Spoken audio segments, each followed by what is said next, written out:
کچھ نہیں بگاڑ سکیں گے۔ اب مدینہ طیبہ میں حضور اکرم صلی اللہ تعالیٰ علیہ وسلم کی ظاہری زندگی میں حضور کو جب کوئی دھوکہ نہیں دے سکتا تھا تو 1400 سال بعد آنے والا کوئی 2 ٹانگ والا کیسے دھوکہ دے سکے؟ کیونکہ قرآن پاک میں حضور صلی اللہ تعالیٰ علیہ وسلم کے متعلق رب نے کیا فرمایا؟ وَمَا أَرْسَلْنَاكَ إِلَّا رَحْمَةً لِّلْعَالَمِينَ، اے محبوب ہم نے آپ کو سارے جہانوں کی رحمت بنا کر بھیجا۔ حضور پر رحمت ہونا الگ بات ہے، حضور سراپا رحمت ہیں، اللہ تعالیٰ کی پوری رحمت ہی آپ ہیں۔ تو یہاں سے بات صاف ہو گئی کہ حضور صلی اللہ تعالیٰ علیہ وسلم کو کوئی کبھی دھوکہ دے ہی نہیں سکے گا، کیونکہ ہمیشہ اللہ کا فضل اور اس کی رحمت حضور کے ساتھ ہے۔ دوسری بات یہ بھی رب تعالیٰ نے فرمایا کہ ایک گروہ دھوکہ دینا چاہتے ہیں کہ تمہیں دھوکہ دے دے۔ وَمَا يُضِلُّونَ إِلَّا أَنفُسَهُمْ، ساتھ میں اللہ تعالیٰ نے فرمایا اور وہ اپنے ہی آپ کو بہکا رہے ہیں۔ وَمَا يَضُرُّونَكَ مِنْ شَيْءٍ، تمہارا کچھ نہیں بگاڑ سکیں گے۔ یہ بھی صاف ہو گیا۔ حضور صلی اللہ تعالیٰ علیہ وسلم کے محفوظ ہونے کا جو عقیدہ ہمیں دیا ہے قرآن نے، پہلی بات تو یہ ہے کہ حضور کبھی بہکیں گے نہیں۔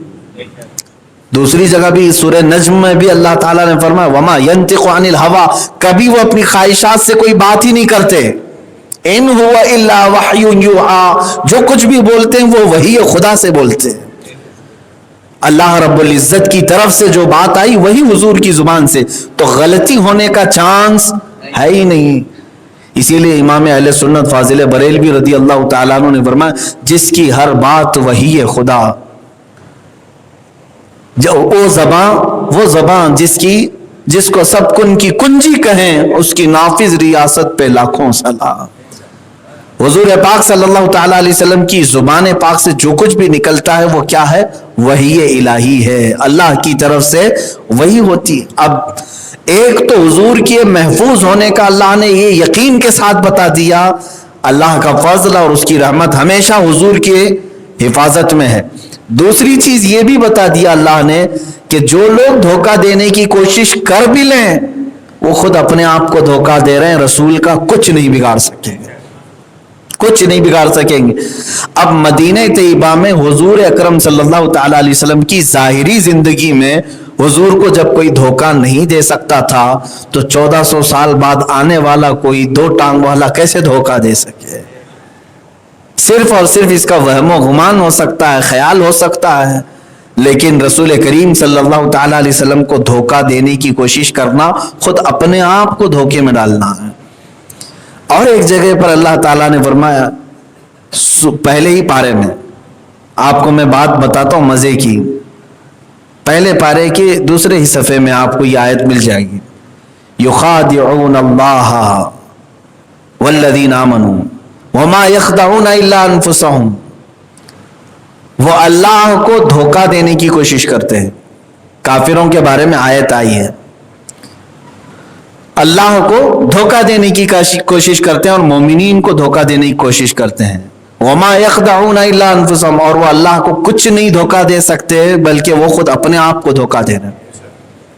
اب یہاں پر بات دیکھیے، میں آپ کو نکتے کی بتاتا ہوں۔ کوئی کافر جتنے بھی ہیں وہ مدینے میں جن کے متعلق یہ آیت آئی، منافقین کے بارے میں یہ آیت ہے، میں نے غلطی سے کافروں کے متعلق کہا، منافقین کے بارے میں یہ آیت جو پہلے پارے کی ابھی میں نے پڑھا، وہ اللہ کو دھوکہ دینا چاہتے ہیں مگر وہ خود اپنے آپ کو دھوکہ دے رہے ہیں۔ یہ آیت توجہ ہے لفظ پر، قرآن کہہ رہا ہے وہ اللہ کو دھوکہ دینا چاہ رہے ہیں۔ کوئی منافق مدینے میں وہ اللہ کو کہاں دھوکہ دے رہا تھا؟ وہ جو کچھ بھی دھوکہ دے رہے تھے وہ حضور کو دھوکہ دینے کی کوشش کر رہے تھے، حضور کو دھوکہ دینے کے پلان بناتے تھے، لیکن قرآن میں اللہ نے کیا فرمایا؟ وہ اللہ کو دھوکہ دینے کی بات کر رہے ہیں۔ پتہ یہ چلا کہ جو رسول کو دھوکہ دینے کا پلان کرتا ہے وہ در حقیقت اللہ کو ہی دھوکہ دینا چاہتا ہے، اور اللہ تعالیٰ نے حضور صلی اللہ تعالیٰ علیہ وسلم کا ذکر نہیں فرمایا یہاں پر کہ منافقین حقیقت میں کس کو دھوکہ دینے کی بات کر رہے تھے؟ حضور کو، لیکن آیت میں حضور کا نام نہیں دیا، اللہ نے فرمایا ڈائریکٹ اللہ کو دھوکہ دینے کی بات کر رہے ہیں. اسی لیے مسلمانوں یاد رکھو, جس نے نبی کے ساتھ غداری کی اس نے اپنے خلاق عالم کے ساتھ غداری کی ہے. بے وفائی جس نے اپنے رسول کے ساتھ کی وہ در حقیقت اپنے پیدا کرنے والے کے ساتھ بے وفائی کر رہا ہے. قرآن نے, اللہ نے یوں فرما دیا کہ جو رسول کے ساتھ دھوکہ کرنے کی کوشش کرتے ہیں وہ در حقیقت اللہ کو دھوکہ دینے کی کوشش کرتے ہیں, لیکن ہوتا کچھ بھی نہیں, وہ خود اپنے آپ کو دھوکہ دے لیتے ہیں. اب سنیے, یہاں سے ایک عقیدہ ملتا ہے. پہلی بات, اس آیت میں بہت ساری باتیں ہیں, 8 الگ الگ انعامات جو اللہ نے اپنے رسول پر اتارے وہ سب ایک ہی آیت میں بیان کر دیا. وَلَوْلَا فَضْلُ اللَّهِ عَلَيْكَ, اگر اللہ کا فضل آپ پر نہ ہوتا, یعنی فضل اللہ کا رسول پر ہے, وَرَحْمَتُهُ, اور اللہ کی رحمت ہے, یہ دوسرا انعام ہے. پھر ایک جماعت آپ کو دھوکہ دے دیتی لیکن وہ نہیں دے سکتے, آپ محفوظ ہیں. کون محفوظ رکھا ہے؟ اللہ محفوظ رکھا. یہ تیسرا انعام ہے رسول پاک کا. اللہ نے وعدہ فرما دیا رسول محفوظ ہیں. پھر آگے چل کر رب تعالیٰ فرماتا وَأَنزَلَ اللَّهُ عَلَيْكَ الْكِتَابَ, اللہ نے آپ پر کتاب اتاری, والحکمہ, اور حکمت اتاری, وَعَلَّمَكَ مَا لَمْ تَكُنْ تَعْلَمْ, اور جو کچھ آپ نہیں جانتے تھے سب کچھ آپ کو سکھایا ہے. وَكَانَ فَضْلُ اللَّهِ عَلَيْكَ عَظِيمًا, یہ اللہ کے سب سے بڑے فضل میں سے آپ پر ہے. جو کسی اور کو نہیں دیا گیا وہ سب رسول کو دے دیا گیا. ایک آیت میں رسول پاک صلی اللہ تعالی علیہ وسلم کے سارے انعامات کا تذکرہ ہو گیا. میرے عزیزو, اس آیت کو میں سمجھتا ہوں قرآن پاک میں رسول پاک کی یہ نعت ہے. آپ اردو میں نعت پڑھتے ہیں نا, حضور کی تعریف توصیف, قرآن میں پڑھو اللہ نے خود اپنے حبیب کی نعت بیان فرمائی. اسی لیے بہت اچھے انداز میں شاعر نے کہا تھا, آغاز سے اخیر تک قرآن ہے نعت مصطفیٰ, آغاز سے اخیر تک قرآن ہے نعت مصطفیٰ, محبوب کے بیان کا کیسا انوکھا ڈھنگ ہے. رسول پاک صلی اللہ تعالیٰ علیہ وسلم کی تعریف و توصیف یہاں اللہ بیان فرما رہا ہے. اب اس میں سے پہلا عقیدہ کیا ہے ہمارا اس آیت سے نکلتا ہے, وہ میں اعتراضات بھی آپ کو بتا دوں گا. جو اس زمانے میں بھی کچھ ایسے دریدہ دہن جن کی فطرت میں خرابی ہے, جن کے نطفے میں غلاظت ہے, وہ رسول پاک صلی اللہ تعالیٰ علیہ وسلم کی شان میں ہرزہ سرائی کر رہے ہیں, بکواس کر رہے ہیں, ان کے متعلق بھی میں جواب دینا چاہتا ہوں. پہلا عقیدہ تو یہ ہے کہ اللہ نے یقین کے ساتھ بتا دیا کہ یہ رسول کبھی بہک نہیں سکتے, کیونکہ ہمیشہ رسول پر اللہ کا فضل اور ان کی رحمت ہے. اور لوگ اگر دھوکہ دینا چاہیں تو بھی رسول کو دھوکہ نہیں دے سکتے, وہ خود اپنے آپ کو دھوکہ دیتے ہیں. اس کی آلریڈی مثالیں میں بتا دوں, کتنے مرتبہ پلاننگ ہوئی ہے. رسول کریم صلی اللہ تعالیٰ علیہ وسلم کو ختم کرنے کی پلاننگ مکہ والے کیے, مدینے کے منافقین کیے, خیبر کے یہودیوں نے کیا, سب کچھ کیا. لیکن مجھے بتاؤ کیا اللہ تعالیٰ نے اپنے حبیب صلی اللہ تعالیٰ علیہ وسلم کو بغیر سہارے کے چھوڑ دیا؟ کیونکہ اس کا وعدہ ہے. رسول صلی اللہ تعالیٰ علیہ وسلم محفوظ ہیں, جسمانی طور پر بھی اللہ نے حفاظت کا ذمہ لیا ہے, روحانی طور پر بھی ذمہ لیا ہے. حضور کی عقل اور حضور کی دماغ اور حضور کا دل بھی اللہ نے اپنی حفاظت میں رکھا ہے, اور حضور کا پورا جسم پاک بھی اپنی حفاظت میں رکھا ہے. لوگوں نے زہر دیا حضور صلی اللہ علیہ وسلم کو, زہر دیا ہے, جادو کیا ہے, اللہ کا وعدہ تھا جسم محفوظ رہا, کچھ نہیں کر سکے. عزیزان گرامی, ایک مرتبہ ایسا ہوا کہ پہلے تو وہ بات تو معلوم ہی آپ کو, مکہ والے قتل کرنے کے منصوبے سے پورے گھر کو گھیرا کر لیے تھے.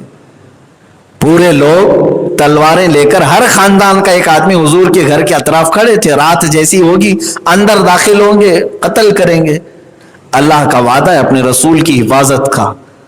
حضور صلی اللہ تعالیٰ علیہ وسلم کو اسی وقت حکم ہوا کہ آپ یہاں سے نکلیں, ہجرت فرمائیں.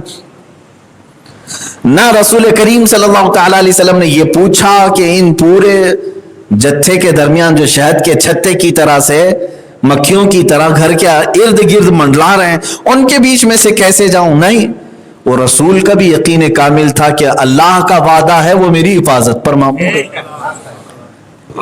حضور پاک صلی اللہ تعالی علیہ وسلم کا حکم ہوا تھا، آپ یاسین شریف کی تلاوت کرتے ہوئے کچھ کنکریاں کچھ مٹی اپنے ہاتھ میں لیا اور پھینک دیا، انہی کے درمیان میں سے حضور صلی اللہ تعالی علیہ وسلم تشریف لے گئے، کسی ایک کافر کو بھی حضور نظر نہیں آئے۔ جان ہے، جان کیا نظر آئے؟ جان ہے، اعلیٰ حضرت فرماتے ہیں جان ہے، جان کبھی دکھتی ہے؟ جان ہے، جان کیا نظر آئے؟ کیوں عدو گرد غار پھرتے ہیں؟ اعلیٰ حضرت فرماتے ہیں اب یہاں سے ان کافروں کو اللہ تبارک و تعالیٰ نے اپنے رسول صلی اللہ تعالیٰ علیہ وسلم کی ایک جھلک بھی نہیں دکھائی، حضور وہیں سے نکل کر کے گئے۔ کوئی آ کر کے کافی دیر کے بعد ان سے کہا کہ لوگوں کس کے انتظار میں ہو؟ کہا محمد صلی اللہ علیہ وسلم، وہ تو کب کے جا چکے، ہم نے ان کو دیکھا ہے رات کو، تم یہاں اب تک کیا کر رہے ہو؟ اندر جا کر کے دیکھا تو حقیقت میں وہاں مولا کائنات سوئے ہوئے تھے، علی مرتضیٰ رضی اللہ تعالیٰ عنہ سوئے ہوئے تھے۔ یہ حفاظت اللہ کی ہے۔ یہاں سے نکل کر کے گئے، مکہ والے کیا خاموش بیٹھ گئے؟ ہر جگہ چوکی ناکہ بندی سب جگہ لگا دیے کہ یہ کہیں سے نکلنے نہ پائیں۔ حضور پاک صلی اللہ تعالیٰ علیہ وسلم وہاں سے نکل کر غار ثور میں آئے، 3 دن تک وہاں قیام فرمائے، کفار مکہ ڈھونڈتے ہوئے اس غار تک بھی پہنچ گئے۔ حضرت ابوبکر صدیق فرماتے ہیں غار کے اندر سے آنے والوں کے پیر بھی دکھ رہے تھے۔ اب 2 ہی لوگ ہیں اور 10 کی تعداد میں وہ بھالے نیزے تلواریں لے کر کے آ گئے ہوں۔ اس وقت حضرت ابوبکر صدیق رضی اللہ تعالیٰ عنہ فرماتے ہیں مجھے ڈر لگا کہ اب ہم گرفتار ہوں گے، پکڑے جائیں گے، لیکن اس وقت کمال کا توکل اور یقین رسول اللہ کی ذات پر دیکھا۔ حضور اکرم صلی اللہ تعالیٰ علیہ وسلم کی پیشانی پر ایک شکن بھی نہیں تھی، سینے پر مارا صدیق اکبر کے یوں کہا لا تحزن ان اللہ معنا، گھبرا مت اللہ ہمارے ساتھ ہے۔ یہی رسول کی حفاظت ہے۔ اور اللہ نے جب یہ فرما دیا اللہ کا فضل اور اس کی رحمت ہے، رسول آپ کے ساتھ ہے، تو ہر جگہ حفاظت فرمائے گا۔ اور اس کی حفاظت کی شان بھی تو دیکھو، ہائے اللہ تبارک و تعالیٰ جب حفاظت پر کسی کے اپنی تمام کرم کے دروازے کھولتا ہے تو لوگوں کا وہم و گمان بھی نہیں جاتا کہ ایسی بھی حفاظت ہوتی ہے۔ کن چیزوں سے حفاظت کیا؟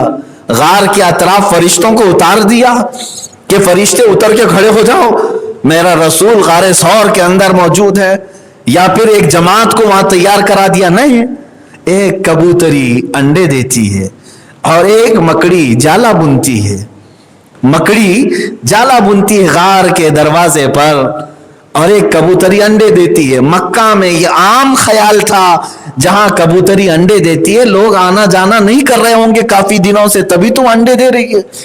انسانوں کی چلت پھرت جہاں ہوتی ہے کوئی پرندہ انڈے کیوں دے گا وہاں پر راستے پر؟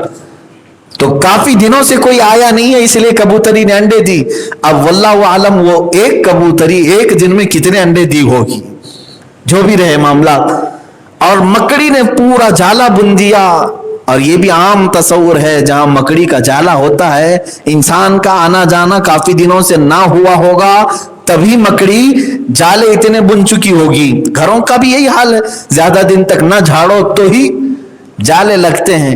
یا تو پھر اس کا دوسرا معنی یوں سمجھ لیں جالے دیکھیں تو ہم فیصلہ کر لیں گے کافی دنوں سے خالہ نے اماں نے جھاڑو نہیں لگائی ہے، یہی تو کہا جائے گا۔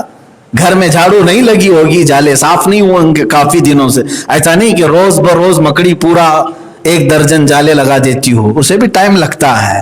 لیکن اس غار کے دروازے پر ایک ہی دن میں مکڑی نے پورے جالے بنے۔ 2 ہی چیزیں تھی، کبوتری کے انڈے اور مکڑی کے جالے۔